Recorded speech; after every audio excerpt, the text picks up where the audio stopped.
할렐루야. 벌써 6월로 접어들었습니다. 하나님께서 우리 가운데 은혜를 더하셔서 무더위가 이제 진행이 되고, 올해는 아마 장마가 좀 많이 길고 비도 예년에 비해서 많이 올 것 같다는 예보를 하고 있습니다. 어제 아래 일본에서 큰 비가 와가지고 많은 피해가 났다는 뉴스를 들었습니다. 아마 이런 일들이 올여름에 우리나라에도 영향을 미치지 않을까 생각을 합니다. 하나님께서 우리 삶에 평안을 주시고, 또 그와 같은 어려운 여건과 환경 속에서도 하나님께서 우리를 지켜주시기를 같이 기도하시면 좋겠습니다. 기도에 대한 말씀을 제가 6주째 6번째 말씀을 나누고 있는데, 오늘 우리 기도에 대한 말씀을 마무리하도록 하고요.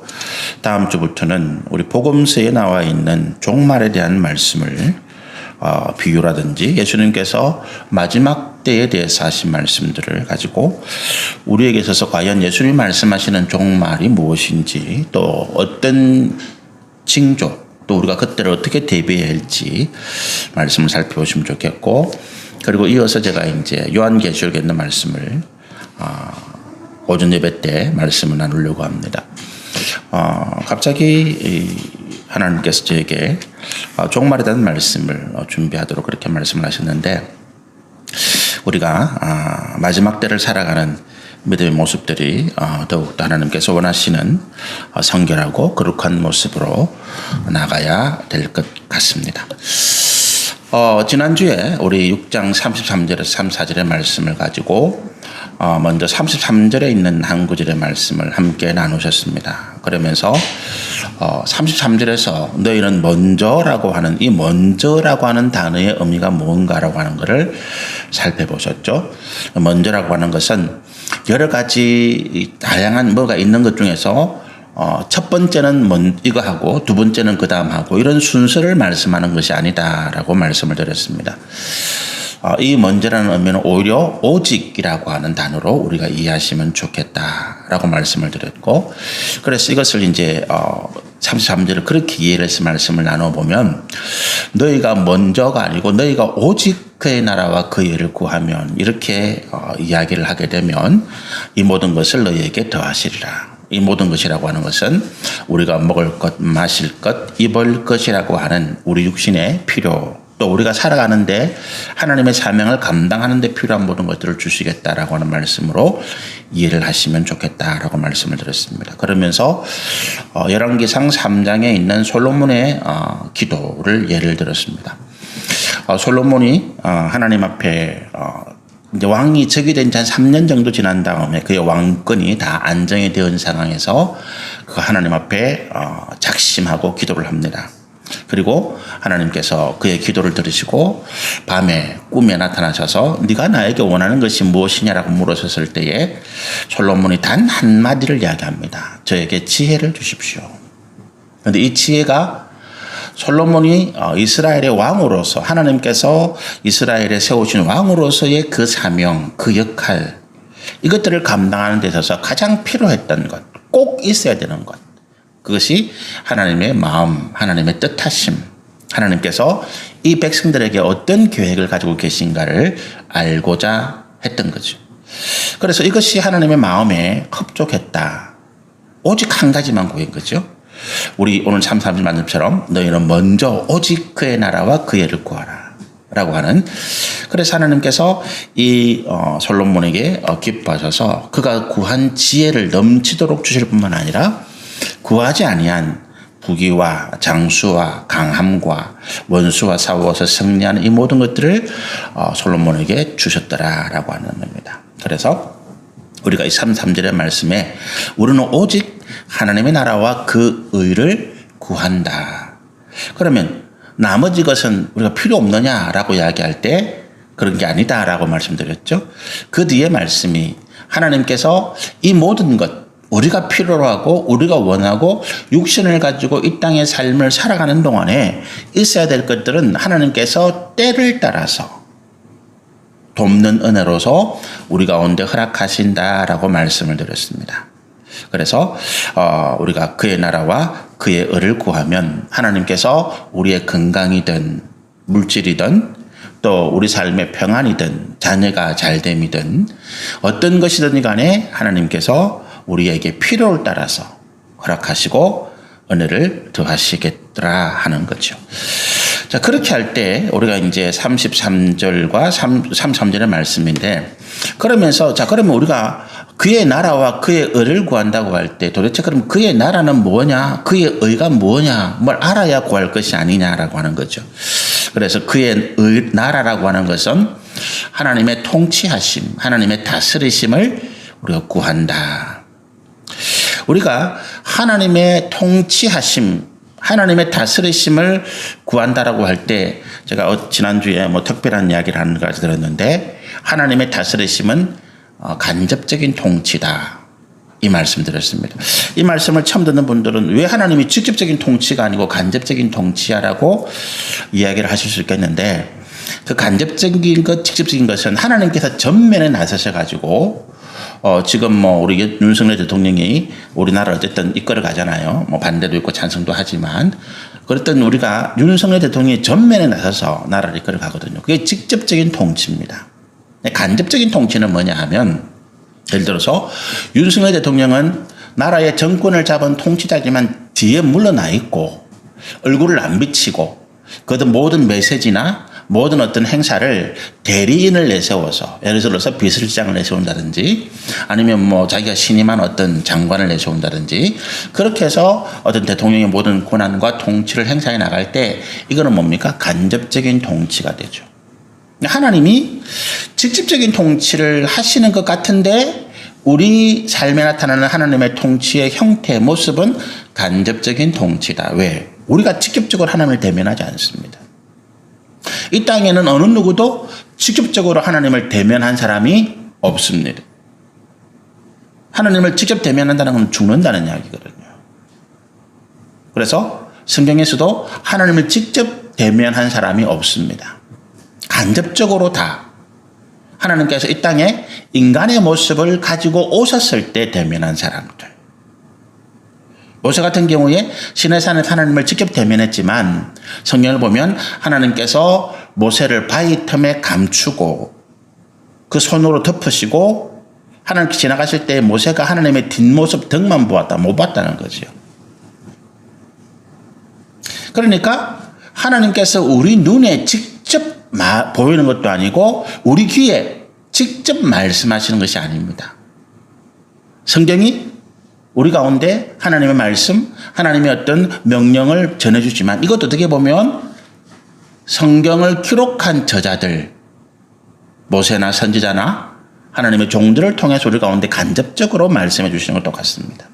그건 어쨌든 하나님이 통치잖아요. 그러면 왜 하나님께서 우리 가운데 직접적으로 통치하지 않으시고 간접적인 모습으로 통치하시느냐? 그 대리자들, 구약시대로 치면 사사들, 선지자들, 왕들, 이런 하나님께서 기름 부으신 대리자들을 통해서 우리를 통치하시느냐? 그 이유는 우리가 육을 가진 존재이기 때문에 영이신 하나님을 온전히 이해하지도 못하고 깨닫지도 못한다라고 하는 것입니다.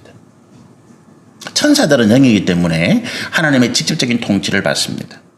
우리도 천국에 가면 하나님의 직접적인 통치를 받게 될 것입니다. 그러나 이 땅에서는 우리가 깨닫지 못하기 때문에 우리가 하나님을 보아도 알지 못하고 들어도 깨닫지 못하고 하나님의 어떤 존재 자체에서 우리가 느끼지를 못하기 때문에 하나님은 이 땅에 그 신실한 주의 종들, 대리자들을 통해서 하나님의 말씀으로 간접적인 통치를 하고 계신다. 그러니까 하나님의 통치하심이 그런 모습이기 때문에 우리는 하나님의 통치하심 어떻게 받아들입니까? 간접적으로 하나님께 직접 명령하시고 우리 가운데 직접 알려주시는 것이 아니라 이미 그 대리자들을 통해서 선지자들 또 왕들 제사장들을 통해서 기록하신 이 말씀 또 이 땅에 오신 예수 그리스도께서 하신 이 성경의 말씀들을 우리가 믿고 우리 삶의 원리 우리 삶의 어떤 규정 규칙 기준으로 삼고 살아간다면 우리는 하나님의 통치하심 가운데 있게 되더라. 그리고 그렇게 하기 위해서 우리가 준비해야 될 것은 성결함이다라고 하는 거죠. 그래서 하나님은 택하신 자들을 성결하게 하신다. 십자가의 예수의 은혜가, 예수의 대속이 왜 그렇게 우리 가운데 구원에 가장 필요한 이야기가 되느냐? 성결함 때문입니다. 우리의 죄악은 예수님의 십자가를 통하지 않고는 성결해질 수 없기 때문에, 예수님의 보혈의 공로로 대속함을 받지 않고는 우리가 성결해질 수 없기 때문에 예수님의 십자가 공로, 십자가의 대속의 은혜가 그만큼 우리에게 중요하고 우리의 구원에 반드시 있어야 되는 요소라는 거죠. 그래서 우리가 하나님이 택하신 우리를 더러운 그대로 안 쓰세요. 세상에서 온갖 더러운 죄악 가운데 있던 우리를 하나님이 택하셔서 불러냈습니다. 그런데 택하심을 받고 불려나왔지만 우리는 여전히 더러운 존재예요. 그래서 예수님의 십자가의 은혜로 다시 성결하게 하신다. 그래서 택하시고 성결하게 하신 우리. 택하심만으로 충분한 게 아니죠. 성결하게 하심을 받아야 된다는 거예요. 택하시고 성결하심을 받은 우리를 통해서 이 땅에 뭘 하십니까? 하나님의 대리자로서 하나님의 말씀 가운데 있는 그 핵심적인 주제들, 사랑과 화평과 공의의 하나님 나라를 이루어가게 하신다라고 하는 것입니다. 그것이 우리가 구할 하나님 나라다. 그렇죠? 근데 이 하나님의 나라를 우리가 구할 때에 가장 필요한 건 뭡니까? 우리가 택하심을 받았다라고 하는 우리 믿음의 확신과 더해서 우리의 성결함을 유지해 나가는 거죠. 우리가 성결함을 무너뜨릴 때, 우리가 다시 범죄하고 다시 죄악 가운데 들어가게 될 때 하나님의 나라의 통치는 우리를 떠납니다. 아니, 우리를 떠나는 게 우리가 쫓겨나는 거죠. 그래서 우리 예수님의 그 복음서의 말씀 가운데 보면 그 마지막 종말의 때를 말씀하시면서 잔치에 불려왔다가 잔치에 참여했다가 갑자기 예복이 없다든지 뭔가 다른 이유로 인해서 쫓겨나서 바깥 어두운 데서 슬피 울면서 이를 갈미 있으리라는 표현을 나옵니다. 그게 그 이야기예요. 선택은 받았는데, 택함은 받았는데 우리가 성결함을 유지하지 못했다라고 하는 것입니다. 언제까지? 예수님이 이 땅에 오실 때까지, 우리의 삶이 다할 때까지 성결함을 유지하지 못했다는 거예요. 그래서 택함은 받았는데, 택함을 받아서 초청받았다는 거잖아요. 택함을 받았다는 하나님 콜링이니까 하나님 부르심이 있었다는 거예요. 그래서 불러서 왔습니다 이렇게 된 거죠. 불러서 왔는데 하나님 보시니까 네가 준비가 안 됐구나, 자격이 없구나, 정결하지 못하구나, 성결하지 못하구나. 그래서 다시 쫓겨나게 되더라는 것입니다.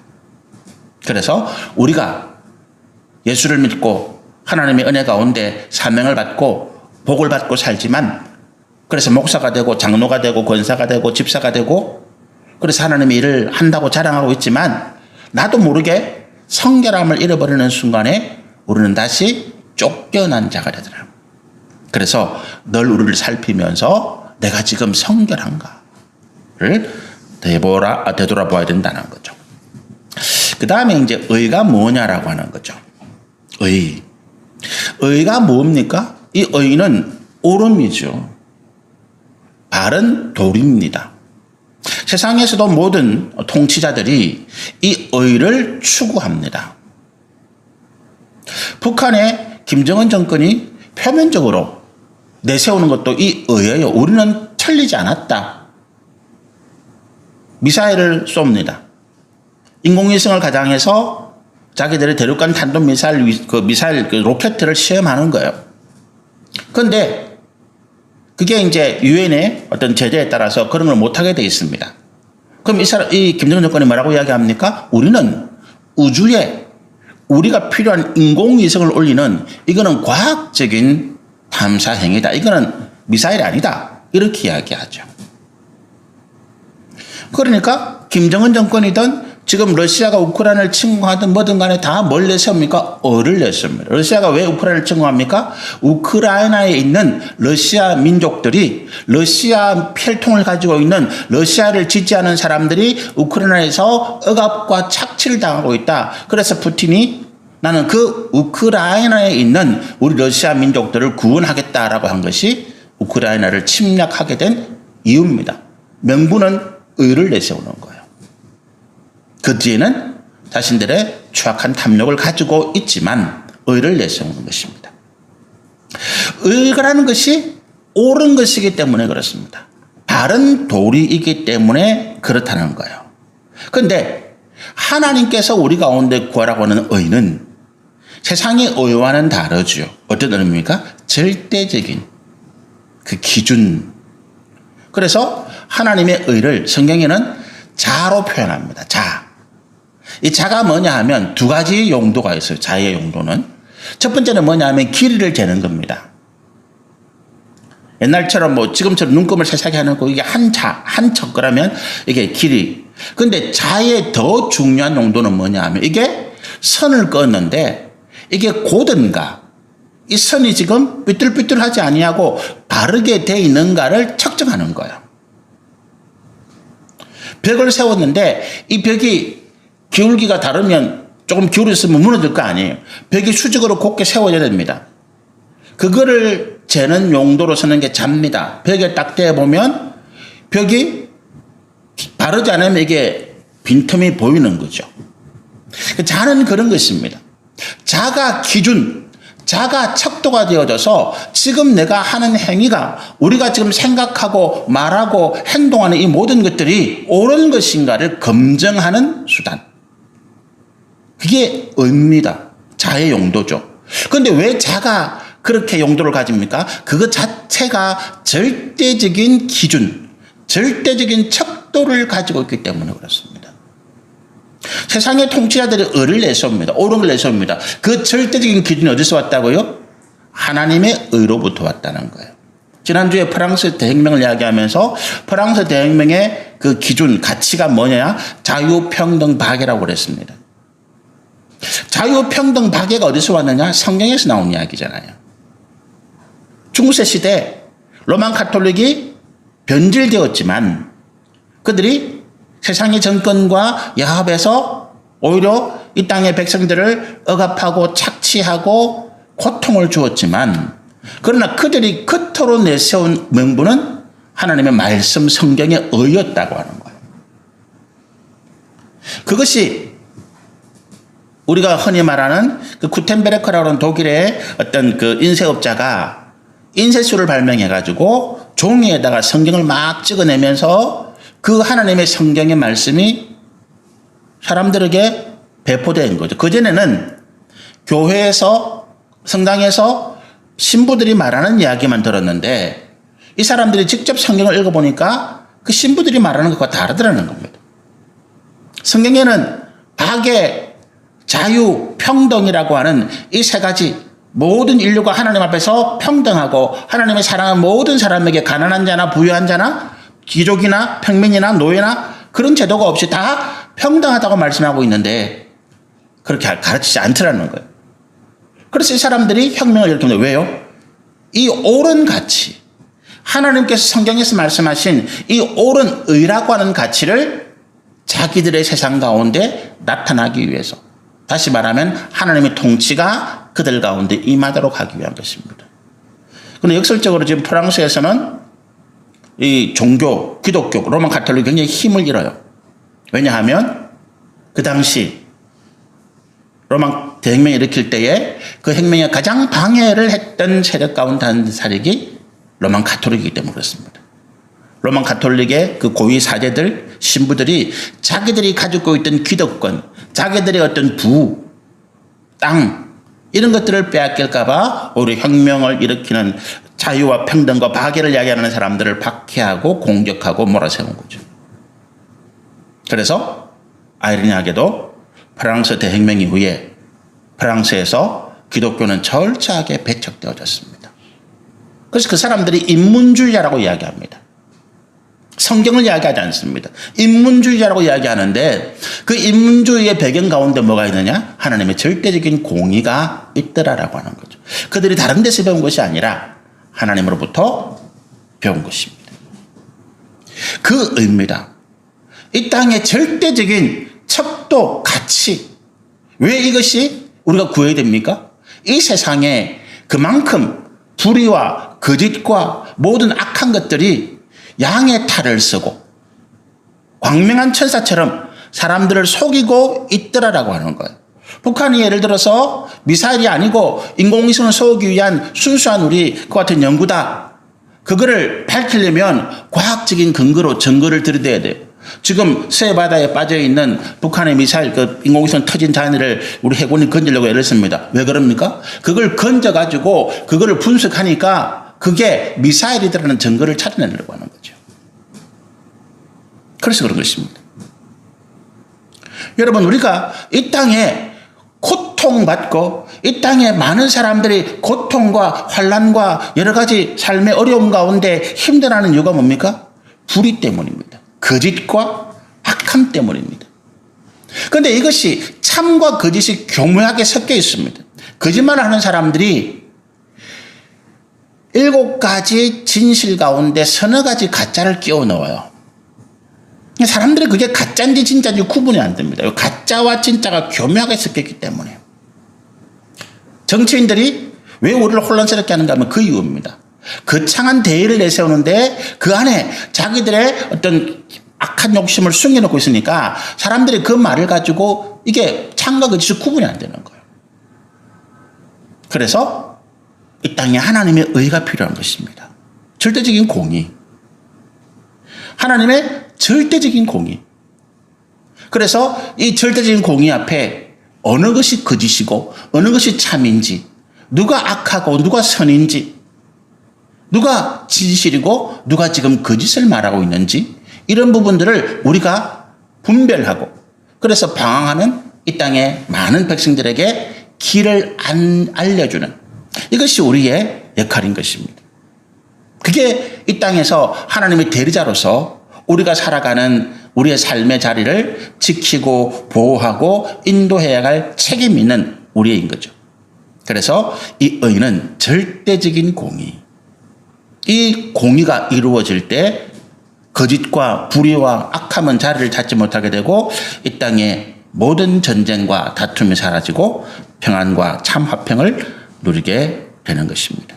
그래서 우리가 화평을 구하고 우리가 이 땅에 평안을 구하고 우리 삶에 안식을 구하는 기도는 이 하나님의 공의가, 이 하나님의 의가 우리 가운데 이루어지지 않고는 불가능한 이야기라는 거예요. 그래서 하나님께서 오직 먼저 그의 나라와 그의 의를 구하라라고 이야기하시는 것입니다. 여러분, 우리가 세상의 권세들이 구한 의가 있습니다. 그것도 좀 말씀을 항상 말씀. 이 한자로서 의라고 하는 게 한번 보여주실래요? 이 의라는 개념이 세상의 통치자들이 다 가지고 있다 그랬잖아요. 이게 한자로서 오를 이죠. 근데 이게 두 개로 구분이 됩니다. 위에 있는 저 글자가 양이에요. 양인데 밑에 뾰족한 거를 잘라보고 그것만 딱 붙여놓은 거죠. 양입니다. 그리고 밑에는 나아잖아요. 나아자입니다. 그래서 오를 이자는 양과 나가 합한 게 이 오를 이자입니다. 근데 이게 왜 오를 이자가 되느냐? 중국 한자니까, 중국에서는 한자니까 중국 사람들이 왜 이걸 옳다라는 개념으로 이 글자를 썼느냐? 이유가 있습니다. 중국을 통치하는 사람을 뭐라고 부릅니까? 천자라고 불렀어요.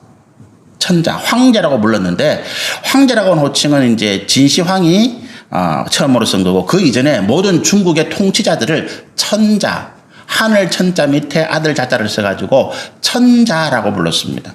그런데 이 천자라는 개념은 하늘의 아들이다, 자기를 신성시하는 개념이 아니에요.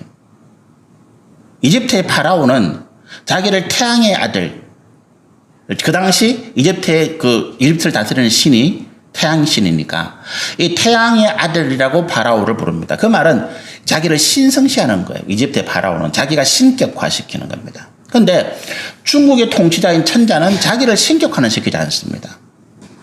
그런데 왜 천자라고 하는가 하면 하늘의 명을 받은 사람이라는 거예요. 자자가 나는 하늘의 명을 받았다라고 하는 것입니다. 하늘의 명을 받았다는 의미가 뭡니까? 나는 이 땅에 하늘로부터 통치권, 이 땅의 모든 것들을 다스리는 것들을 내가 하늘로부터 받았다라고 하는 거죠. 절대적인 자기의 권위, 권세를 주장하는 말입니다. 그런데 이게 왜 이렇게 의가 되어 있느냐? 우리나라도 태백산에 가면 천재단이라는 게 있어요. 이 천재단이 중국에서 명을 따온 곳입니다.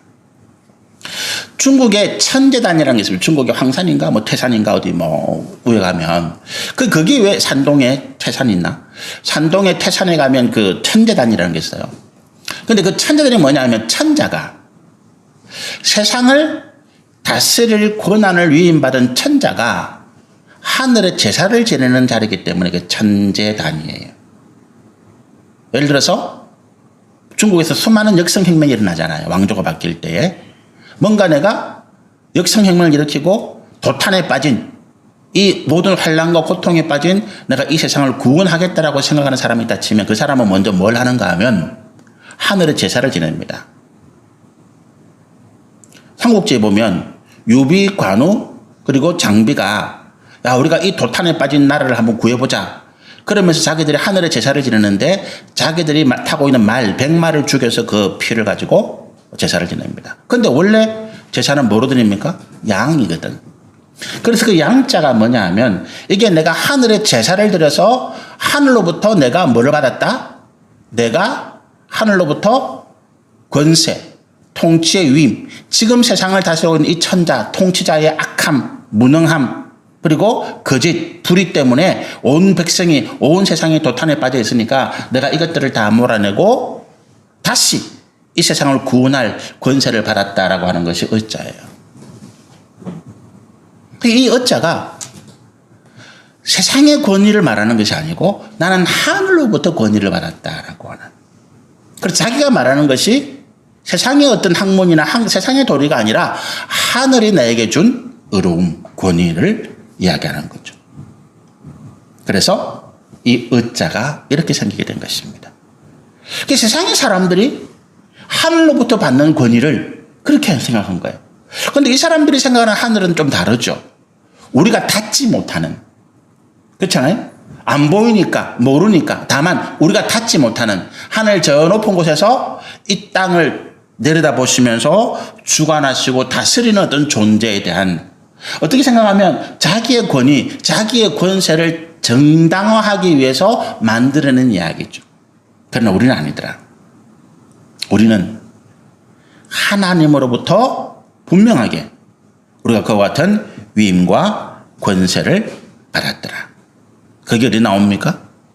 마태복음 28장 28절에 내가 하늘과 땅의 모든 권세를 가졌으니 너희는 가서 모든 족속으로 제자를 삼아. 이런 말씀이다. 예수님께서 우리를 보내시면서 예수님이 자기에게 있는 모든 권세, 하늘과 땅의 모든 권세를 내가 너희에게 위임할 테니까, 내가 너희에게 부여할 테니까 너희가 이 권세, 이 통치를 가지고 이 세상에 가서 하나님의 공의, 하나님의 선함, 하나님의 사랑을 어떻게 하라? 이 땅에 나타내라라고 하는 것입니다. 그러므로 우리가 구해야 할 의는 거창한 것이 아닙니다. 우리가 무슨 세상을 정복하고 우리가 무슨 세상을 구원하고 그런 의가 아니. 그거는 이 땅의 통치자들이 자기의 어떤 권세, 자기의 어떤 권력, 자기의 욕심을 높이기 위해서 하늘의 어떤 명, 하늘의 어떤 거룩함을 자기들이 가져온 것이고, 하나님 우리 가운데 이렇게 말씀하십니다. 너희 삶의 자리에서, 우리가 살아가는 삶의 자리에서 우리가 구해야 하는 그런 건 뭡니까? 성결함과 거룩함이다라고 하는 거죠. 아까 말씀드린 것처럼 우리가 성결함을 잃어버리는 순간에 우리는 쫓겨나는 거예요. 우리는 망하는 것입니다. 우리가 구해야 할 의는 성결함입니다. 두 번째는 거룩함입니다. 이 거룩함이 뭐라고요? 거룩함은 하나님의 임재에 대한 표현이에요. 내가 성결한 그릇이 되어져서, 내가 성결한 존재가 되어져서 내 안에 거룩하신 하나님이 임하시도록. 우리는 대리자인데 단순히 대리자가 아닙니다.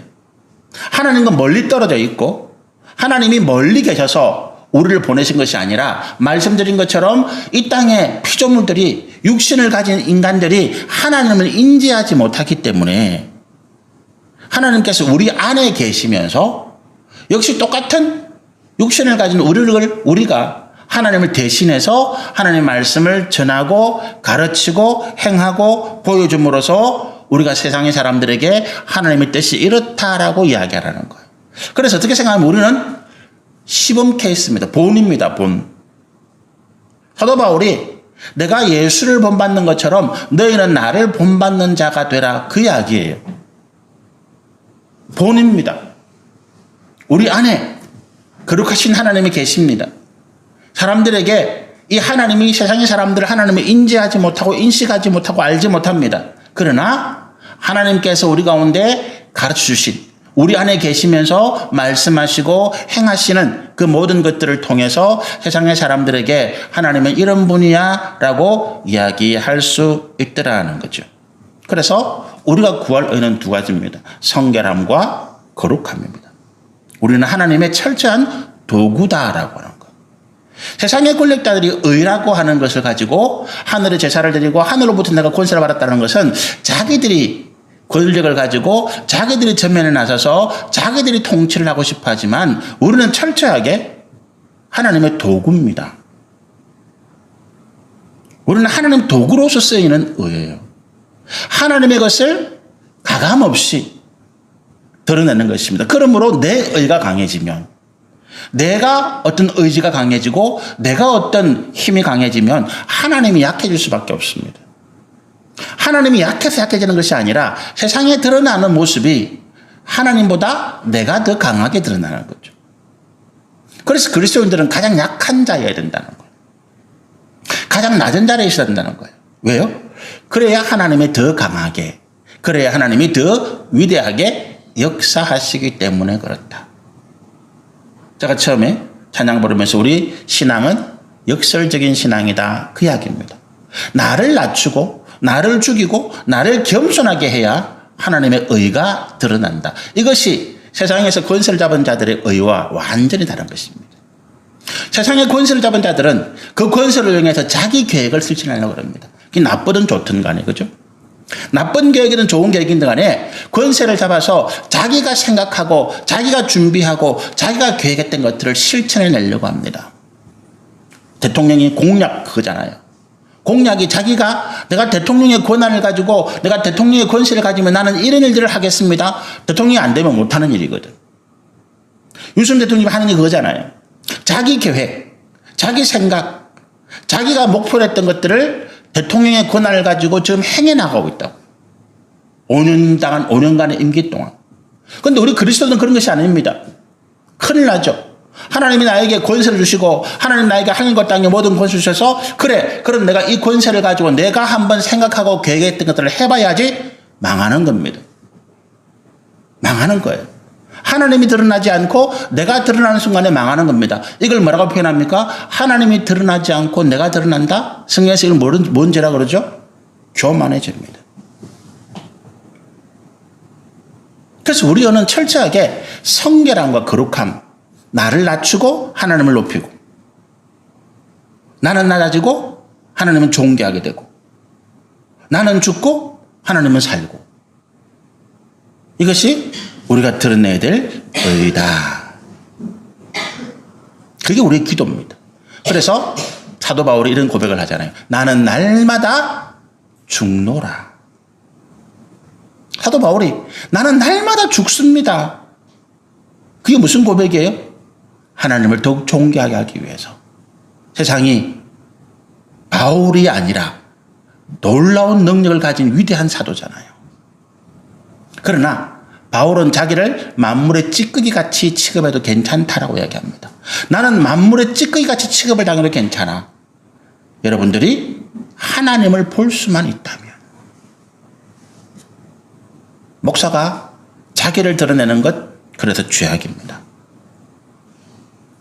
하나님을 섬기고 하나님을 사랑하는 우리가 세상에서 우리 자신을 드러내는 것, 죄악이라는 거죠.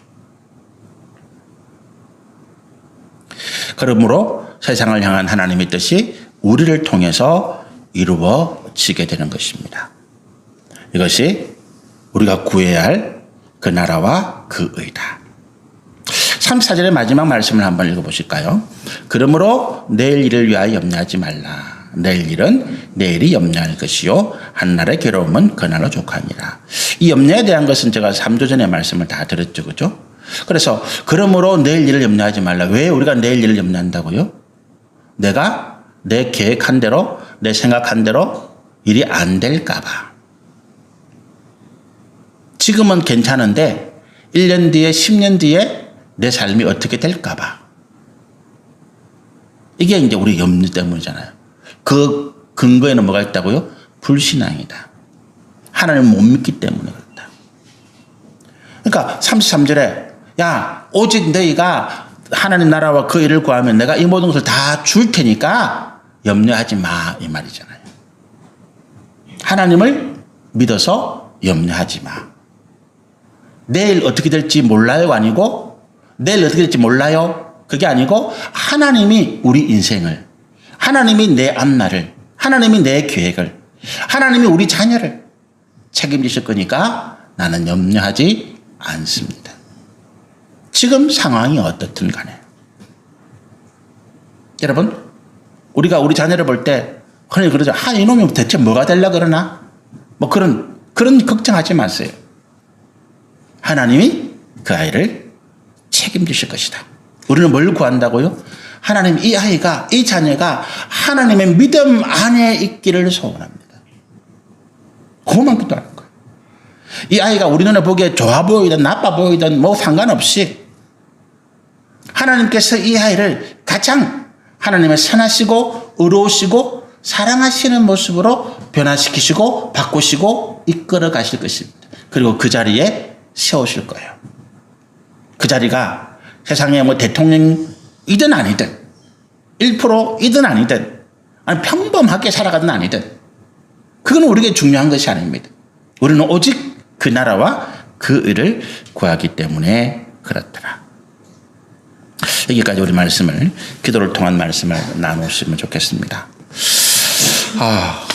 6주 동안 제가 이제 이 말씀을 가지고 함께 말씀을 나누셨는데 하나님께서 우리의 기도, 우리가 정말로 하나님께 구하고 바라야 될 모든 일들 가운데 은혜를 더하시면 좋겠습니다. 말씀드린 것처럼 우리 다음 주부터는 제가 종말에 대한 예수님의 비유의 말씀을 나누고 이 말씀이 마무리되면 요한계시록의 말씀을 함께 또 은혜를 나누시면 좋겠습니다. 우리 함께 기도하겠습니다. 거룩하신 하나님.